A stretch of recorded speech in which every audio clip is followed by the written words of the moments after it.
guys, another video from BU Fitness. Today's workout today, we have single leg or staggered leg RDLs. We have wall sits holding for 20 to 30 seconds, whatever your preference is. Try to hit around that mark if you can. If you had to start off with just 10-second intervals, it's totally fine too. Going into split jacks, and then we're going to go into plank holds with 30 to 60 seconds time frame. And then after our plank holds, we're going into high knees. So how this workout works is our first round, or increment of these exercises, you would do one round. Each movement would be 12 reps, except for the ones that you hold time. So single leg RDLs, you would do 12 reps on one side, and then you would switch to do 12 reps on the other side. Same with the split jacks, you would do 12 reps on one side and split and do the other side. And then for the high knees, 2 knees up is 1 rep. So you would just do 12 reps total. If you want to make the high knees a little bit more difficult, you may do 24 reps. So after you do that first round of the 12 reps, you do a 60-second rest. If you need a little bit longer time period, that's totally fine too.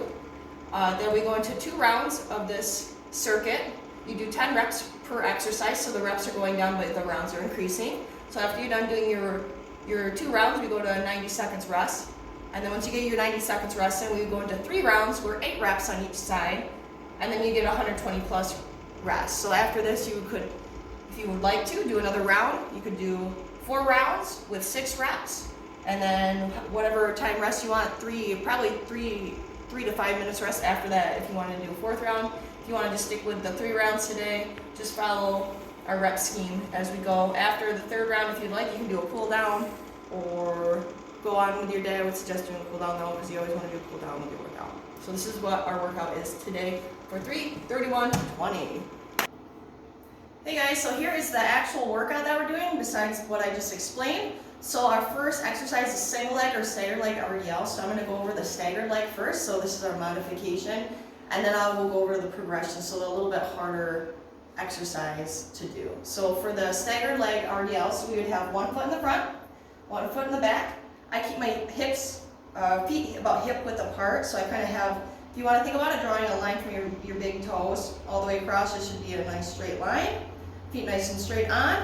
I'm going to actively keep my core on, quick breath out to brace. I'm going to squeeze my glutes. I'm going to think of this portion of my body as one singular section. So I don't want to break from the hips. I don't want to round my back. I want to make sure I'm nice and straight, just like if there was a pull in between my shoulder blades all the way down to my lower back. So keeping this nice and taut, quick breath out, and I'm going to go ahead and just hinge forward, slight bend in the knees on both legs. Come down, we want to make sure we're parallel with the floor, and then we come up. Again, come down, we're hinging from the hips. You can use your hands to help you hinge forward. If you feel like your back or your technique is going to falter if you go any lower, only stop at a certain amount that you feel like your back is staying nice and stable. If we get down too low and we start rounding in the lower back, we want to come up because your hips range of motion is not ready for that yet, so we need to work on mobility to practice on getting that flexibility in your hips. So only go as far as you feel comfortable.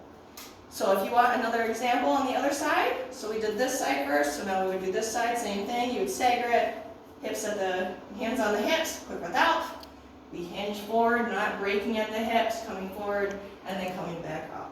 So now the progression that we're doing today as well, if you want to make that a little bit harder, we're going to do single leg work. So I get my foot set, I set my toes about at my heels right here. I think about gripping the floor, so I'm going to spread my toes and grip the floor on my 3 points of contact, my heels, my ball of my big toe and the ball of my pinky toe there. So I'm gripping the floor, I'm squeezing the glute on the leg that I'm supporting. Quick breath out, because we always want to brace and actively pushing into the floor. So just like before, just like the stagger one, I don't want to break at my hip or my lower back. I want to hinge from the hip, but I want to break from my lower back.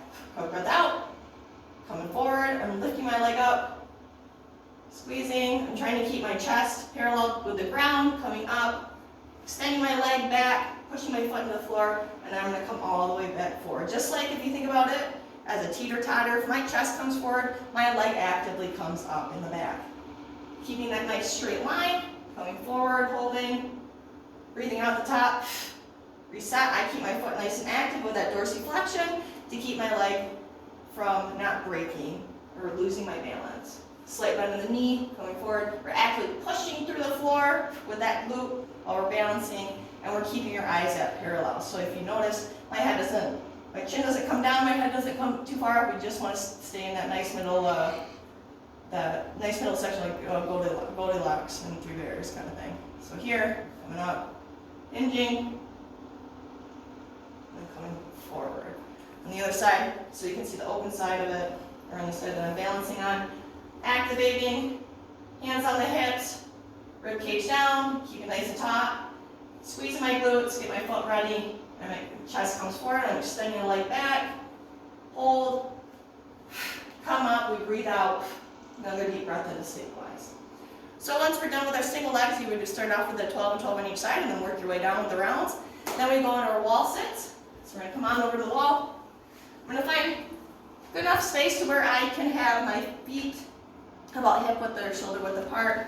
I'm going to have my back full contact with the wall and my head. I want to make sure I keep that neutral spine. If you want to check, put your hands in between your back, and if your lumbar spine, you have that neutral spine, then that's where you want to stay at. We don't want to flatten that at all. So we're going to keep our core nice and tight.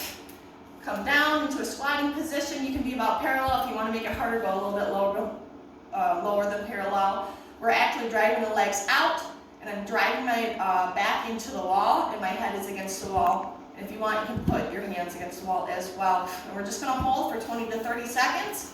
Once my 20 to 30 seconds is up, I come up, and then I will get into my next exercise, which is split jacks. So with split jacks, you can do this two ways. You can, if you have weights at home, you can start off with weights. So I'm going to go ahead and we'll grab 5 pounds so I can demo this with weights. So I want to think of my body as a pendulum. So if one side's coming up, the other side's coming back, and I don't want my arms to go above the chest. So I'm going to use that pendulum combination. I'm going to start swinging my arms, and then I'm going to add my legs. Keep it nice and stable, and just jacking. Jacking those feet back and forth, doing that split movement. You don't have to go very fast. We're just moving with it. If you want to make it a little bit more cardio related, we can do it without weights. You start off one arm in the front, one in the back. Same with the legs. We're just going back and forth. 1 rep, forward and back. Be 1 if you want to cut it side to side. 1, 2, 3, 4, or 1, 2, 3, 4, 5, 6. I would say if you want to make it harder, 1 repetition, or 1 forward and arms back. It's 1 times 3, that would be 1 rep. Once we're done with the plank jacks, remember, keep your core nice and tight.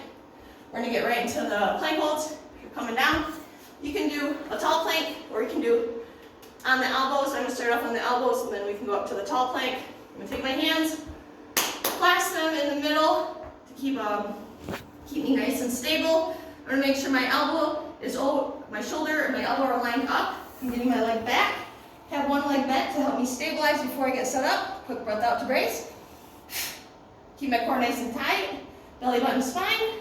Dig my toes in. And I squeeze my glutes. I actively drive my hands in towards the center to keep that torque or tension throughout that whole midsection. So I'm holding.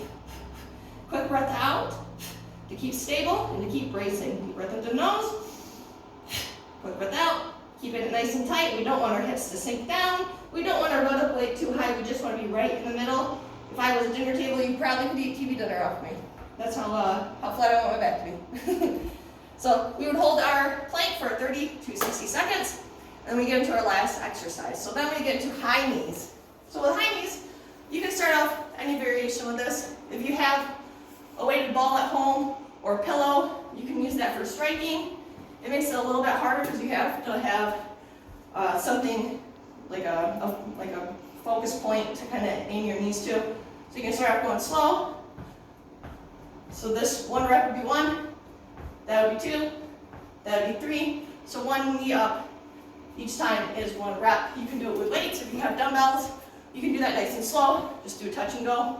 If you want to make it more of a cardio-based one, you can do body weight. Just use your hands.